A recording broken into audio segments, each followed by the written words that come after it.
seorang koruptor sebagai pertanggungjawaban moral. Saya mau minta klarifikasi, ini tanggung jawab siapa? Bapak malu nggak sih? Apakah saya dengar permintaan maaf yang Benar kan Betty? orang-orang menjadi korban?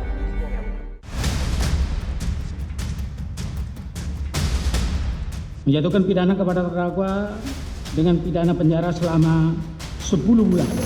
Pertama, rasa syukur saya sampaikan kepada Allah Subhanahu wa Ta'ala bahwa saya merasa bersyukur dan bersujud kepada Allah.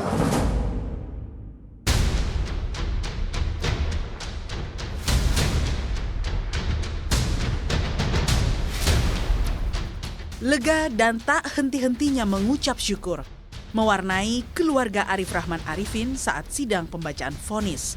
Hakim Ketua Ahmad Suhel mengganjar sang mantan Wakaden B Biro Paminal di Propam Polri ini dengan hukuman penjara selama 10 bulan. Dalam fakta persidangan, Arif terbukti bersalah. Ia dinilai melakukan tindakan yang non-prosedural di institusi Polri. Terdapat jeda waktu yang sangat lama sejak terdakwa mendengarkan dan menerima perintah untuk hapus dan rusak CCTV tersebut dari saksi Ferdi Sambo hingga akhirnya terdakwa mematahkan atau menghancurkan laptop bermerek Microsoft Surface milik saksi Baikuni Wibowo yang berisi salinan rekaman DVR CCTV dari Pos Satpam Kompleks Duren 3 Jakarta Selatan. Dengan pengalaman kerja terdakwa sebagai anggota dan bahkan sebagai pejabat kepolisian, seharusnya terdakwa memiliki banyak kesempatan untuk berpikir dan mempertimbangkan untuk menolak dan tidak melaksanakan perintah saksi Ferdi Sambo atau bahkan melakukan tindakan prosedural yang berlaku resmi di institusi Polri.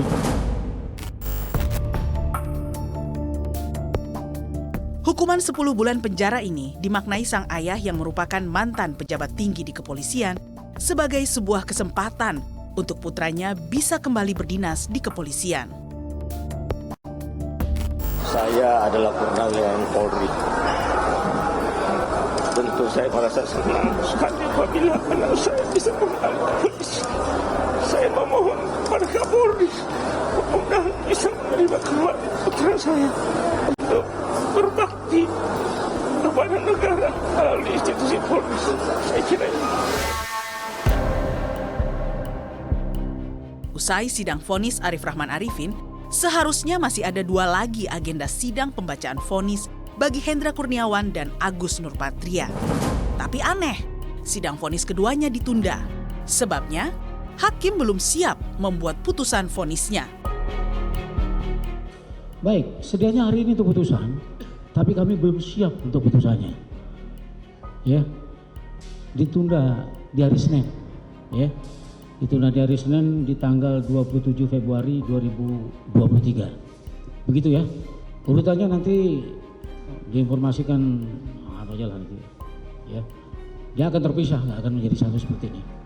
Begitu ya.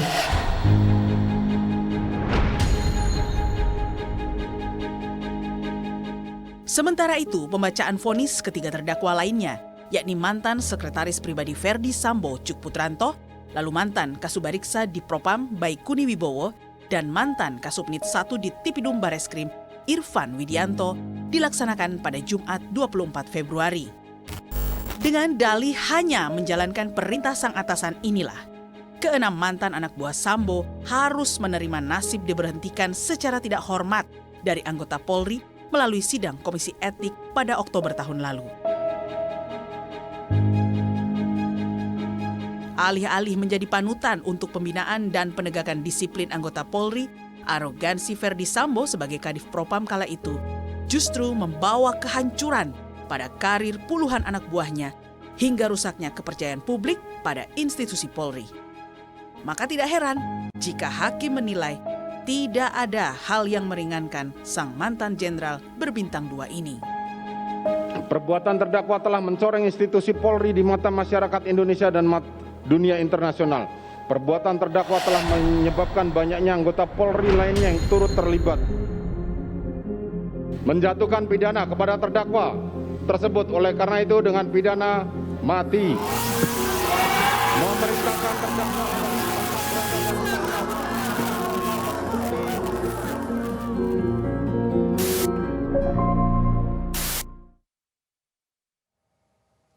Sudah bersama saya Guru Besar Hukum Pidana Fakultas Hukum Universitas Gadjah Mada, Profesor Edward Hiarie, yang juga saat ini menjabat Wakil Menteri Hukum dan HAM. Prof. Edi, terima kasih sudah di Rosi. Sama-sama Mbak. Prof. Edi, selama ini media cari Anda untuk nanya, karena bagaimanapun juga kan Anda selalu jadi saksi ahli dalam banyak persidangan. Semua media mencari Anda untuk memberikan pandangan soal hukum pidana dalam kasus pembunuhan Yosua. Anda nggak pernah mau, kenapa? Ya, kalau saya hanya pure sebagai seorang akademisi, sebagai seorang guru besar hukum pidana, ya kapanpun dan dimanapun saya pasti bersedia. Jadi apa yang membatasi Anda komentar?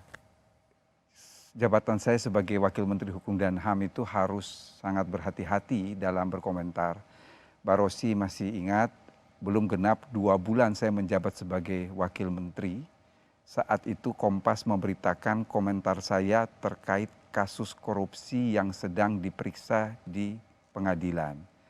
Dalam rapat dengar pendapat dengan DPR bulan berikutnya, saya ditegur oleh teman-teman Komisi 3. Saya pikir teguran itu benar sekali.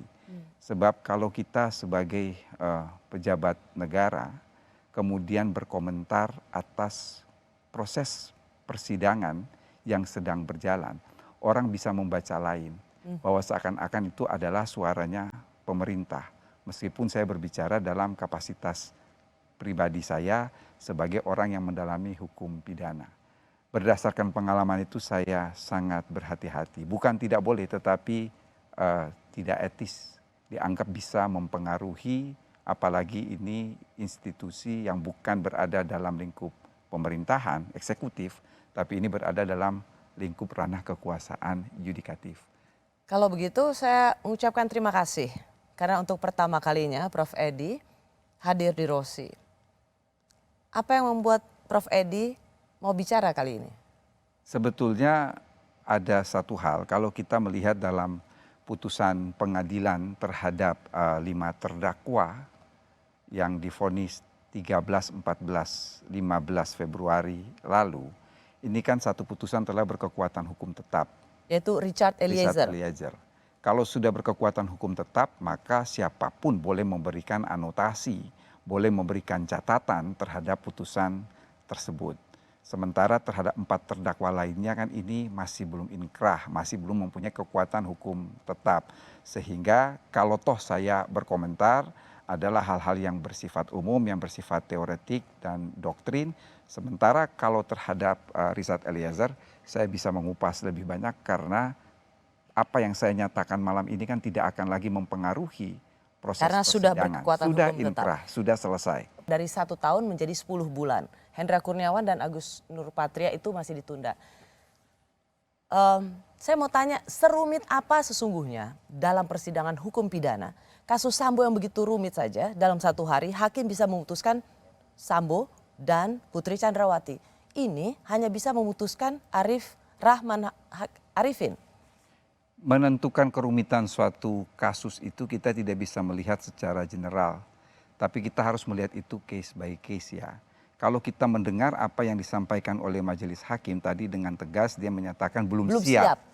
Artinya apa? Artinya dia dalam mengambil putusan dia harus memuat pertimbangan-pertimbangan sehingga tidak ada suatu loophole, tidak ada suatu celah hukum untuk kemudian putusan hakim itu dilakukan upaya hukum. Kalau untuk Arif Rahman saja bisa diputus 12 bulan 12 dari 1 tahun menjadi 10 bulan, kenapa yang lain nggak bisa?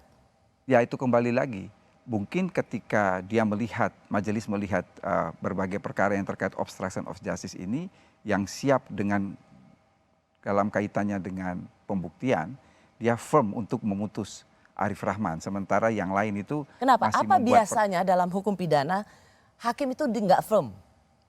Kalau dia tidak firm, ya ini apa?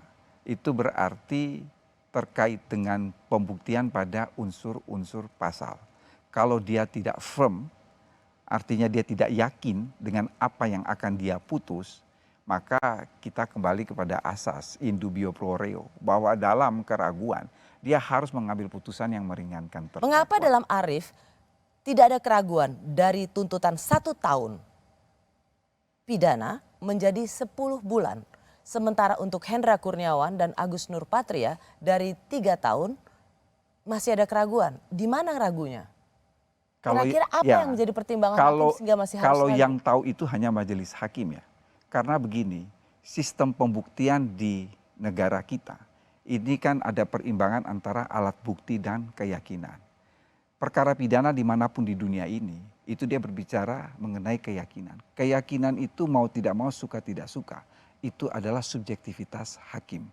Ya, kalau 10 yang tadi dituntut 12 bulan dia memutus 10 bulan, itu menurut pendapat majelis bahwa dia sangat firm dengan pembuktian yang disajikan di persidangan, dia bisa menyusun argumen dan kemudian dia menjatuhkan vonis. Tetapi mungkin, sekali lagi mungkin, untuk 2 terdakwa yang belum diputus ini mungkin ada keraguan atau belum ada kesepakatan di antara majelis pun itu Prof. bisa. Edi, izinkan saya bertanya begini.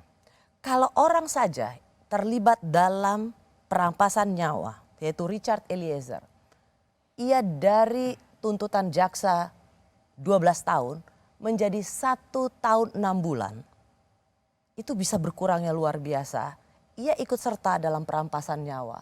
Mengapa orang yang dianggap perintangan penyidikan, ia tidak ikut dalam pembunuhan, tapi bisa ikut dihukum? Bukankah seharusnya orang seperti Arifin itu onslaught atau bebas? Begini, ini 2 kasus yang berbeda. Pembunuhan ini adalah delik material yang kemudian antara perbuatan dan akibat itu betul-betul harus terjadi. Berbeda dengan persoalan obstruction of justice. Obstruction of justice ini adalah tindakan menghalang-halangi, menunda, atau dia merintangi proses peradilan. Bicara proses peradilan ini kan sangat luas, mulai dari penyidikan bahkan bisa sampai pelaksanaan putusan. Ketika kita berbicara dalam konteks obstruction of justice, ini pasti dilakukan dengan suatu kesengajaan. Inilah yang kemudian harus dibuktikan. Artinya apa? Kalau misalnya dia hanya melaksanakan perintah atasan, dia tidak tahu dalam tanda petik ya, dia tidak tahu bahwa itu tidak ada, dia tidak tahu bahwa itu kasus direkayasa oleh Sambo, maka seharusnya dia tidak dikategorikan sebagai obstruction of justice. Karena obstruction of justice itu kan suatu bentuk kesengajaan yang Katakanlah mensyaratkan. dia sudah masuk dalam perkara obstruction of justice. Oke. Tidakkah seharusnya mereka bebas? Oh tidak demikian, karena obstruction of justice itu merupakan suatu tindak pidana. Jadi itu memang ada pelanggaran tersendiri. Bahkan kalau kita memperhatikan konvensi PBB mengenai anti korupsi, obstruction of justice itu termasuk dalam tindakan korup. Jadi mengapa obstruction of justice ini merupakan suatu tindak pidana? Ini tidak terlepas dari asas yang sangat fundamental dalam hukum pidana, itu adalah asas legalitas. Di dalam asas legalitas itu antara lain bahwa yang kita kenal dengan istilah legalitas penuntutan, bahwa setiap perkara pidana itu harus dituntut. Artinya apa? Supaya pelaku kejahatan itu tidak lolos dari hukuman. Jika ada yang kemudian menghalang-halangi persidangan atau proses peradilan, ya termasuk penyidikan di dalamnya, itu dianggap melanggar asas Bagaimana yang fundamental. kalau mereka tidak tahu? Tapi begini Prof, saya ingin bertanya pada Anda. Karena dalam peristiwa kematian Yosua ada 2 kasus besar. Pembunuhan itu sendiri dan obstruction of justice, yaitu perintangan penyidikan. Pertanyaannya adalah, kalau ada anggota Polri disangkakan merintangi penyidikan, padahal dia hanya menjalankan tugas, dia tidak tahu menahu tentang skenario pembunuhan, perlukah mereka dihukum? Ya. Bersama saya ahli hukum pidana Profesor Edward Hiarie yang saat ini menjabat sebagai Wakil Menteri Hukum dan HAM. Banyak diminta sebagai saksi ahli hukum pidana. Prof. Edi, terima kasih sudah di Rosi. Prof. Edi, kalau mereka yang dianggap tidak profesional dalam menjalankan proses penyidikan, tapi kemudian bisa dipidana, itu adil? Begini, kalau berbicara soal profesional, maka bukan pada ranah hukum, tetapi lebih pada kode etik. Yang ada tentunya Polri memiliki kode etik tersendiri. Tadi saya sudah katakan mengapa obstruction of justice itu lalu menjadi suatu tindak pidana karena dia dianggap melanggar prinsip yang fundamental dalam hukum pidana. Oke, ada 5 yang sekarang menjadi terpidana kasus perintangan penyidikan. Hendra Kurniawan, Agus Nurpatrio, Cuk Putranto, lalu ada Baikuni, lalu ada Irfan. Nah, mereka itu nggak tahu. Mereka tidak ikut dalam skenario pembunuhan. Kalau mereka tidak tahu, maka tidak bisa diterapkan pasal obstruction of justice. Tidak bisa diterapkan dalam pasal obstruction of justice. Obstruction of justice itu kan adalah bentuknya kesengajaan. Kesengajaan itu kan dia mengetahui dan menghendaki. Artinya kalau mereka tidak tahu skenario Sambo, maka tidak bisa diterapkan pasal itu. Obstruction of justice itu orang yang tahu bahwa ada suatu perbuatan pidana, dia seharusnya kemudian membantu untuk mengungkapkan perbuatan itu, tetapi kemudian dia menghalang-halangi atau menunda atau merintangi proses hukum. Itu dikualifikasikan sebagai obstruction of justice. Jadi kalau seandainya mereka tidak tahu, betul-betul tidak tahu bahwa ini adalah rekayasa Sambo, maka ada di dalam hukum pidana itu yang dikenal dengan istilah kesesatan dalam kesengajaan. Kesesatan dalam kesengajaan itu bisa membebaskan orang dari tuntutan pidana. Kesesatan dalam kesengajaan itu yang dikenal dengan istilah vitale kedualing, kesesatan fakta. Kesesatan fakta itu artinya apa? Jadi dia hanya semata-mata mungkin menjalankan perintah atasan, tetapi dia sama sekali tidak tahu bahwa ini adalah suatu rekayasa dari Sambo. Jadi saya katakan kuncinya adalah sepanjang dia sama sekali tidak mengetahui bahwa ini adalah rekayasa, lalu kemudian ada perintah dari atasan bahwa dia harus melakukan dengan berdasarkan kadaver disiplin dia. Kadaver disiplin itu adalah disiplin bangkai ya, yang siap gerak seperti itu. Maka sekali lagi tidak tepat untuk dimasukkan dalam konteks obstruction of justice. Kecuali kalau dia bersama-sama Sambo ikut merencanakan atau dia sudah tahu ada kasus pembunuhan, kemudian Sambo memerintahkan kepada dia untuk menghilangkan bukti, maka masuk dalam konteks obstruction of justice. Tapi kalau dia sama sekali tidak tahu apa yang terjadi, mestinya tidak. Prof Edi, bagaimana kalau kemudian ada fakta persidangan, beberapa di antara mereka, misalnya Baikuni, Arif Rahman, bahkan Hendra Kurniawan yang paling tinggi jabatannya bintang 1, ngelihat CCTV yang tadi katanya ada tembak-menembak, Joshua itu sudah mati sebelum Sambo datang, tapi ternyata dalam CCTV itu lah orangnya masih hidup. Jadi mereka melihat ada CCTV yang berhasil di-copy, tapi kemudian mereka diam. Apakah ini bisa dianggap obstruction of justice? Memang obstruction of justice itu sangat luas. Jadi kata-kata perbuatan dalam obstruction of justice itu mempunyai 2 makna. Makna positif artinya dia melakukan sesuatu, perbuatan aktif, tetapi juga bisa memiliki makna perbuatan negatif. Artinya dia tidak melakukan sesuatu yang harus dia lakukan.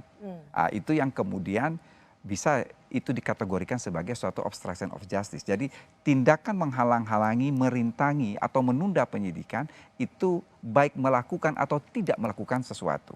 Tetapi bagaimana dengan unsur kepatuhan pada atasan, ketakutan pada atasan? Ya, ini hal lain ya. Ini yang mau saya katakan bahwa bisa saja ketika ada relasi kuasa yang terjadi antara atasan dan bawahan, misalnya dalam konteks Sambo dan Richard, atau misalnya dalam konteks Sambo dan para perwira Polri di bawah yang dikenakan obstruction of justice, ini dalam perkembangan ada yang dikenal dengan istilah constraint morale. Jadi tekanan moral, ada paksaan psikologis, apalagi dalam konteks disiplin seorang perwira Polri atau seorang tentara, ya bisa saja dia hanya menuruti apa yang diperintahkan oleh atasan. Prof Edi, karena dalam fakta persidangan Arif Rahman, dia yang paling pertama hari ini, hari Kamis ini, ya tadinya dituntut 1 tahun tapi kemudian jadi 10 bulan. Ia dipuji loh oleh majelis hakim. Anda ini jujur, makanya diperiksa duluan gitu. Dia sampai jongkok karena melihat ketika hasil CCTV itu di-copy di VR, kemudian ngelihat loh Joshua masih hidup. Dia kemudian melaporkan itu pada atasan. Atasannya itu seorang bintang 1, Hendra Kurniawan, dan kemudian dipertemukanlah dengan Ferdy Sambo. Ferdy Sambo cukup mengatakan, tidak benar itu, amankan itu. Nah, tidakkah ini cukup untuk memberikan satu penjelasan psikologis bahwa ada keterbatasan dari para anggota Polri ini? Mereka nggak bisa apa-apa pada waktu itu. Ferdy Sambo masih Kadif Propam loh, malaikat maut karir anggota Polri pada waktu itu. Sebetulnya begini ya, jadi ketika Sambo mengatakan amankan itu, ya mereka ini kan orang-orang yang bekerja pada reserse ya. Artinya mempunyai intuisi yang lebih.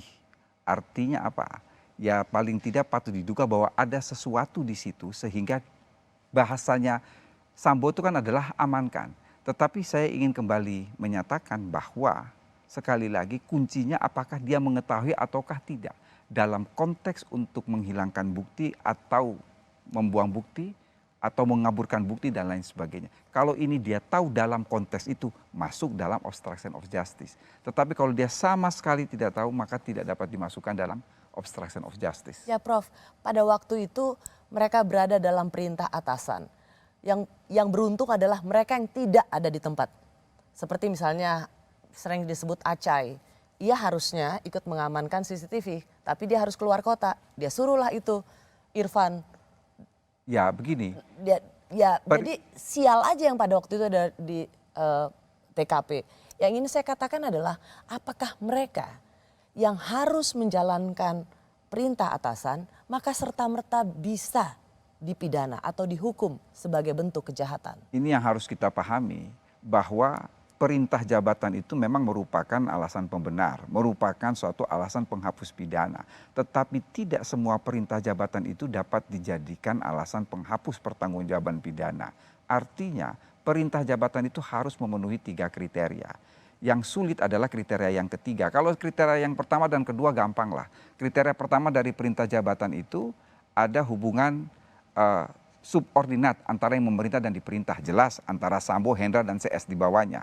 Kriteria yang kedua atau syarat yang kedua bahwa hubungan subordinat itu dalam dimensi kepegawaian atau dalam dimensi seorang militer atau polisi dan lain sebagainya. Tapi yang ketiga ini yang sulit dipenuhi untuk menyatakan itu sebagai suatu perintah jabatan, bahwa isi substansi perintah itu tidaklah boleh melawan hukum.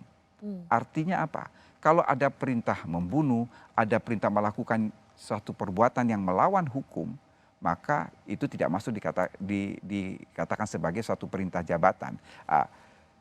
Obstruction of justice ini dalam pandangan penyidik terhadap 5 perwira bawahannya Sambo ini, dalam pandangan penyidik mereka sudah tahu bahwa ada kejadian ini, kemudian berusaha untuk menghilangkan, yang dalam bahasa Sambo itu adalah mengamankan bukti. Ini kemudian kalau mereka tahu bahwa ada perbuatan pidana, kemudian mereka amankan, merusak CCTV dan lain sebagainya, masuk dalam konteks obstruction of justice. Yang mendapat perintah membunuh dan melakukannya aja 1,5 tahun.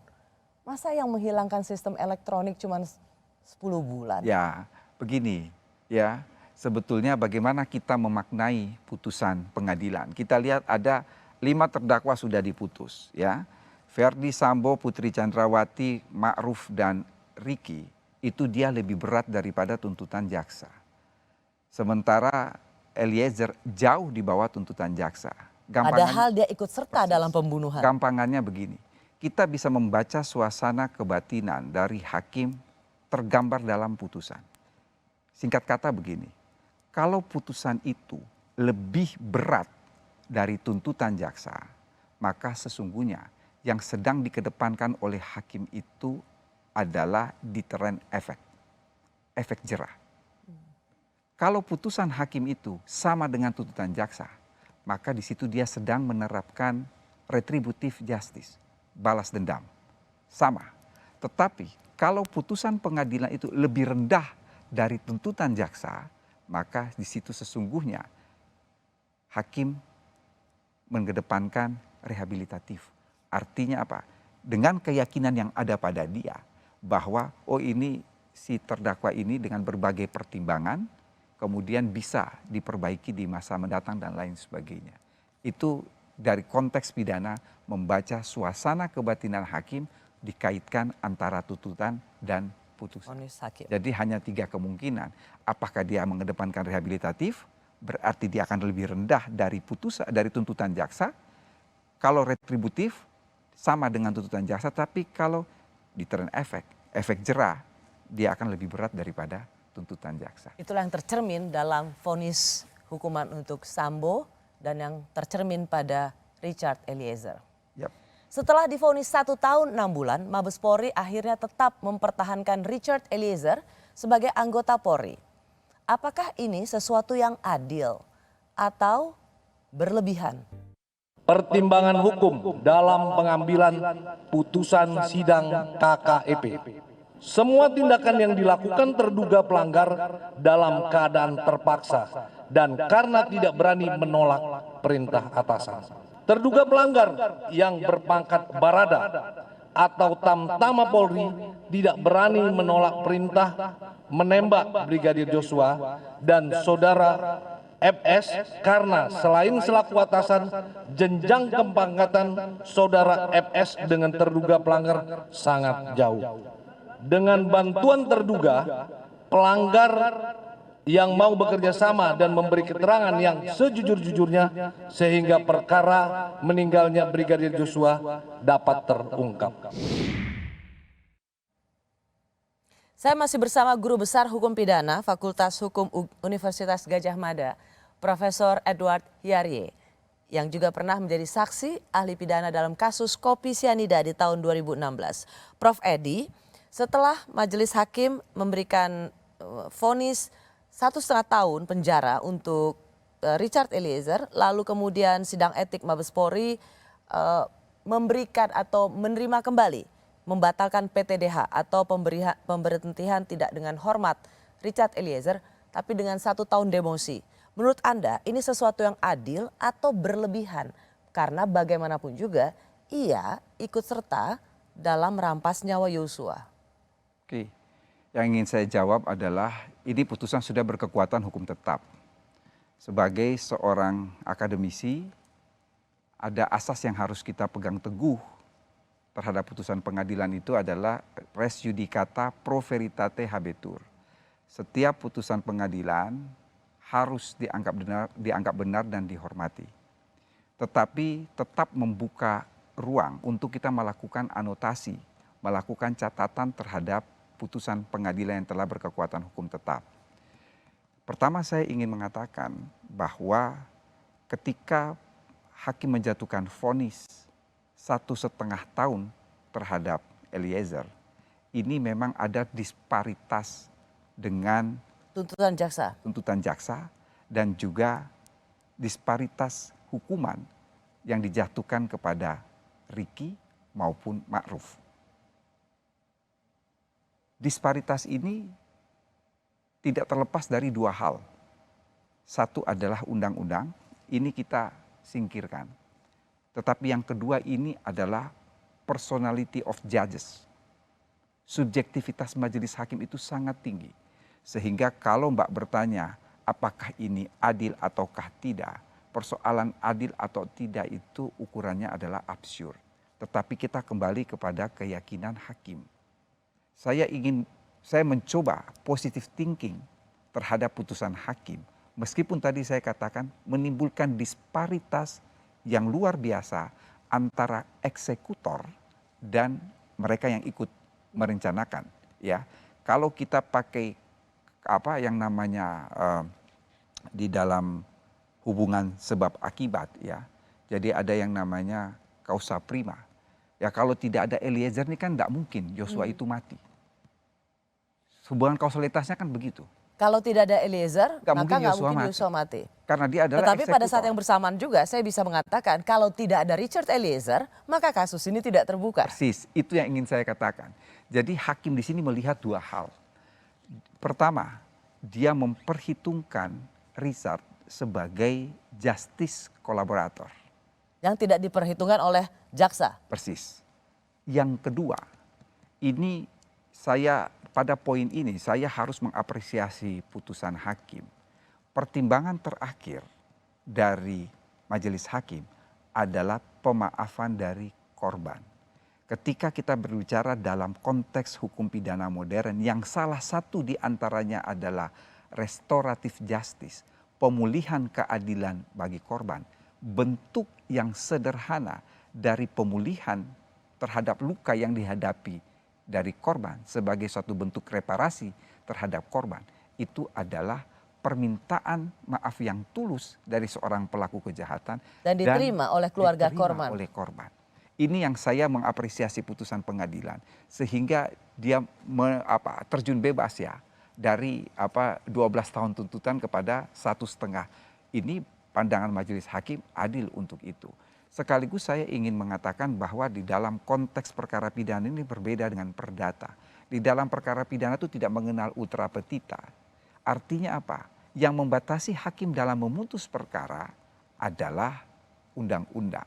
Artinya dia mau jauh di bawah tuntutan penuntut umum atau jauh di atas tuntutan penuntut umum, sepenuhnya itu adalah pertimbangan hakim. Bukan Ini soal ultra petita. bukan soal ultra petita. Ini sama halnya, saya ingat dulu saya di bangku kuliah pernah ada satu putusan tahun 1990-an.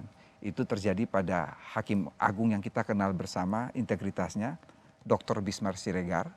Ada terdakwa narkotika di Pengadilan Negeri Medan itu dituntut 11 bulan, dijatuhi pidana oleh Bismar 12 tahun.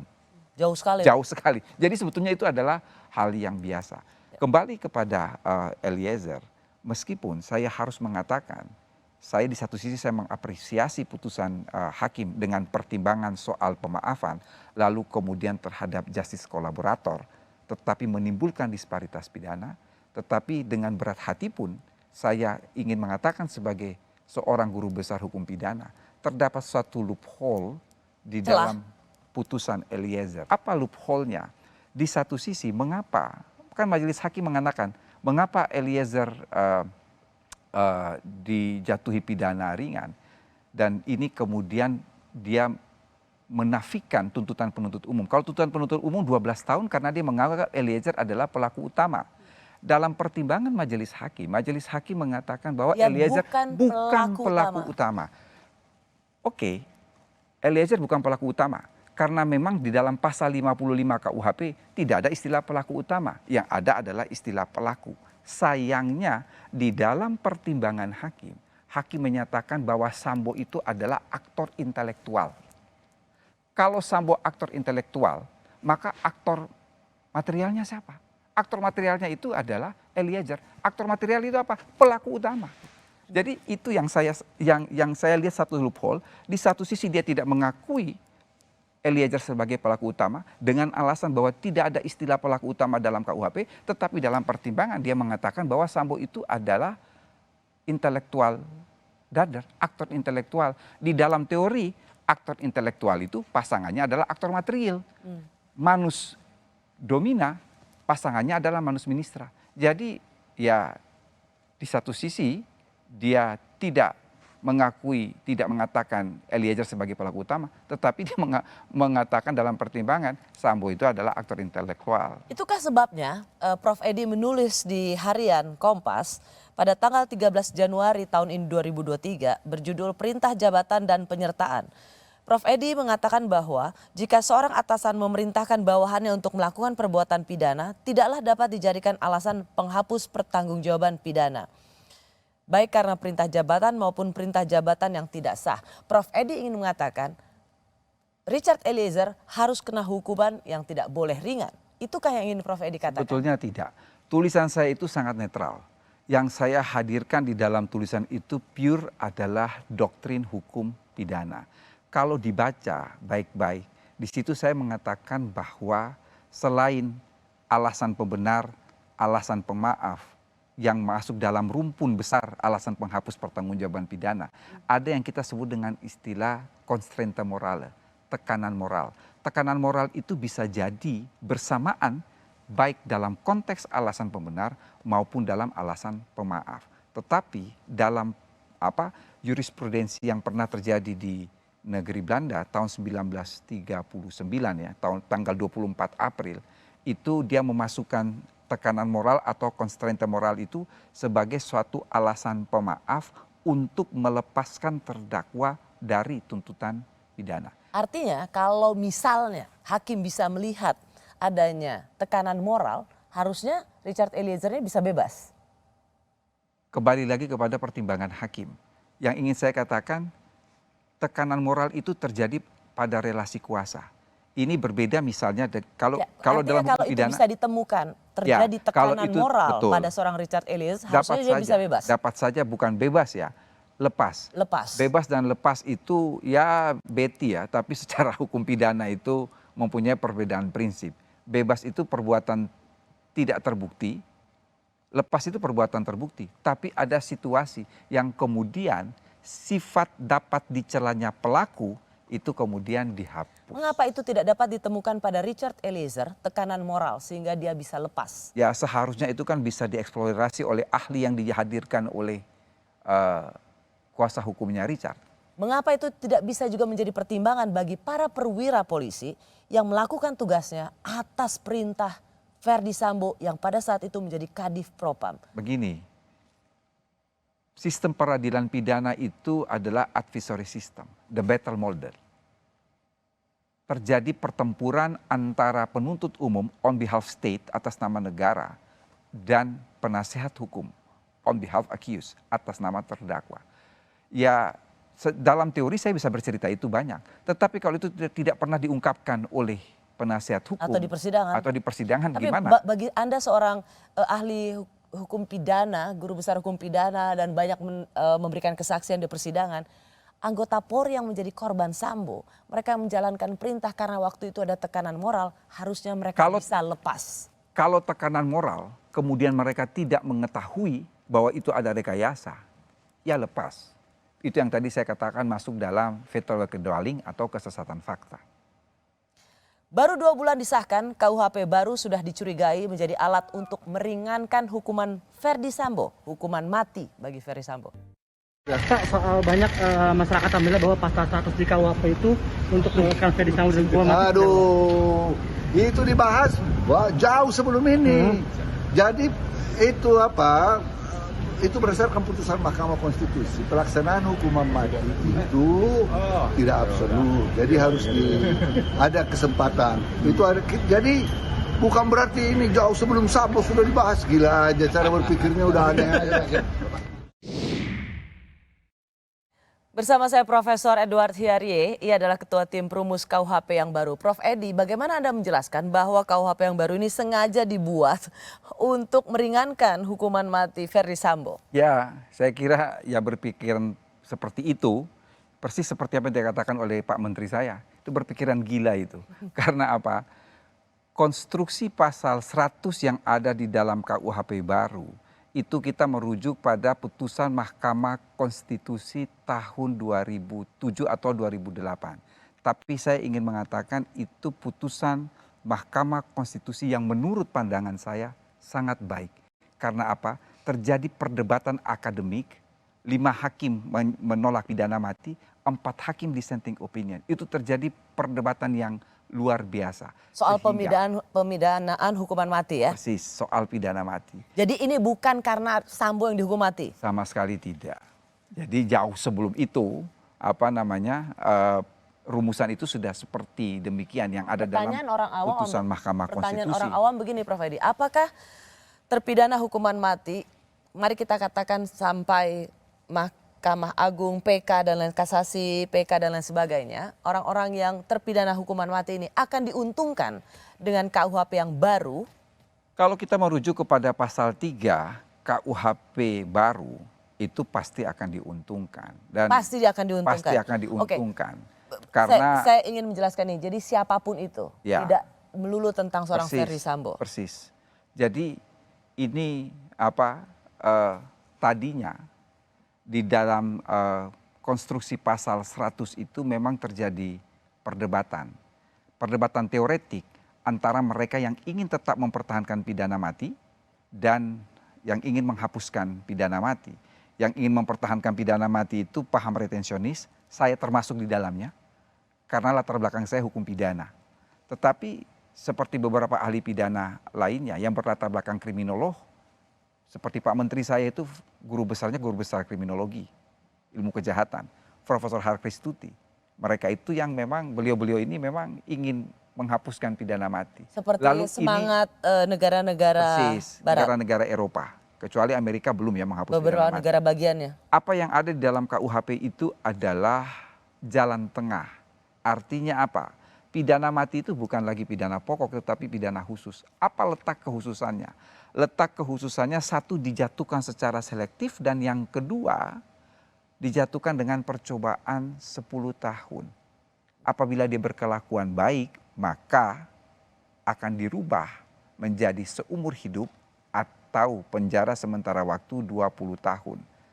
Ini sesuai dengan visi KUHP. Salah satu visi KUHP itu kan adalah reintegrasi sosial. Pasti ada second chance, ada kesempatan kedua orang untuk merubah dirinya menjadi baik. Jangan serta-merta harus mencabut nyawa seseorang karena hukuman. Oke, tapi ini yang selalu menjadi perbincangan karena Hotman Paris mempost ini bahwa hukuman mati menjadi seumur hidup dengan percobaan baik selama 10 tahun itu akan jual beli kelakuan baik. Ini yang selalu menjadi pertanyaan masyarakat. Di pasal 100 disebutkan seseorang terdakwa yang dijatuhkan hukuman mati nggak bisa langsung dihukum mati, harus dikasih kesempatan 10 tahun. Kesempatan 10 tahun, apakah dia berubah berkelakuan baik? Ya nanti bakal mahal deh surat keterangan kelakuan baik oleh kepala lapas penjara daripada dihukum mati. Orang berapapun akan mau mempertaruhkan apapun untuk mendapatkan surat keterangan kelakuan baik dari kepala lapas penjara. Waduh, surat keterangan kelakuan baik ini nanti pasti surat paling mahal harganya di dunia. Orang akan mempertaruhkan apapun agar mendapatkan surat keterangan kelakuan baik. Prof Edi, apakah hasutan Hotman Paris ini masuk akal atau konyol? Konyol. Ya, mengapa konyol? Satu, di dalam pasal 102 KUHP baru itu dikatakan bahwa ketentuan mengenai pidana mati akan diatur lebih lanjut dalam undang-undang. Jadi akan ada undang-undang khusus tentang pidana mati. Itu yang pertama. Yang kedua, ya, itu tidak sepenuhnya menjadi otoritas lapas untuk Kenapa tidak? Kan ada Kim Wasmat. Kita sudah mengenal hakim pengawas dan pengamat melalui Undang-Undang Nomor 8 Tahun 1981. Jadi sudah cerita 42 tahun yang lalu.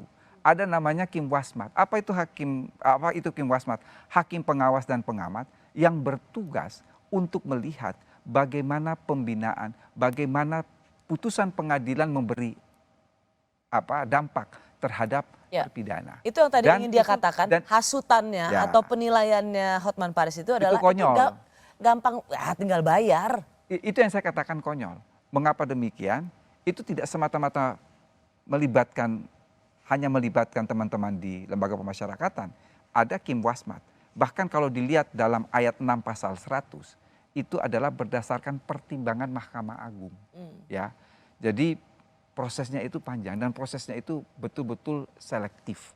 Jadi saya mengubah konyol. katakanlah hukuman mati Dirubah menjadi seumur hidup atau penjara sementara 20 tahun adalah berdasarkan keputusan Presiden atas pertimbangan Mahkamah Agung. Jadi bukan pertimbangan kepala lapas. Semata. Wajarkah seorang Ferdi Sambo masih mendapat keringanan hukuman? Begini, ini sekaligus saya ingin menjawab pertanyaan publik. Pertanyaannya, apakah KUHP baru ini berlaku bagi Ferdi Sambo? Dengan tegas saya mengatakan bahwa Ferdi Sambo diputus pidana mati menggunakan KUHP yang lama. Oke? Artinya apa? Ada kemungkinan dieksekusi mati jika Sambo menerima putusan itu, lalu dia tidak melakukan upaya hukum. Artinya hanya tinggal menunggu fiat eksekusi dari Presiden. Tetapi kita lihat ini kan prosesnya panjang. Sambo pasti melakukan upaya hukum.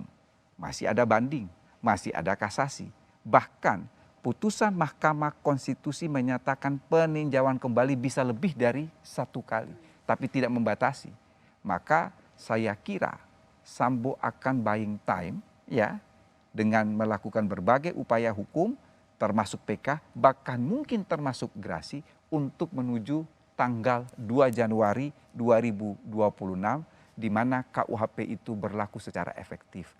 Ketika KUHP baru itu berlaku, maka dia akan diuntungkan dengan KUHP baru itu. Oke.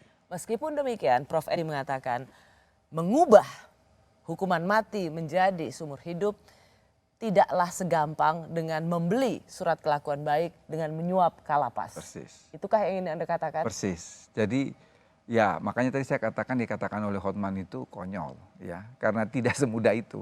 Kita pemerintah dan DPR masih punya tugas untuk membuat undang-undang terkait ketentuan pidana mati selanjutnya. Karena itu adalah delegasi provisio ya. Jadi perintah dari pasal 102 KUHP. Baik, terima kasih Prof. Edi. Terima kasih, selalu menyenangkan Rosi. bicara bersama Anda. Ini adalah kali pertama seorang Profesor Edi Hiarie berbicara soal kasus pembunuhan Yosua. Saya sungguh menghargainya. Terima Thank you, kasih. Prof. Makasih. Terima kasih sudah menyaksikan Rosi. Tetaplah di Kompas TV, independen, terpercaya.